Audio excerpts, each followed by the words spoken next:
Now we're looking at step 3 of double fertilization. Here, one sperm cell fuses with the egg cell to form the embryo, and the other fuses with the central cell to form the endosperm. To liken this to the condition of a chicken egg, it's essentially forming the embryo and the yolk. Once one sperm is fused with the egg cell and the other sperm is fused with the central cell, this signifies that double fertilization is complete.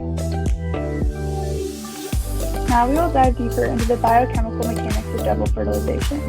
There are many questions regarding the mechanistic level of understanding of double fertilization that are still unknown. However, here we will go over some of the most commonly asked questions and their hypothesized answers from several research studies. The first question asked is, how does the pollen tube recognize when there's a compatible pollen present?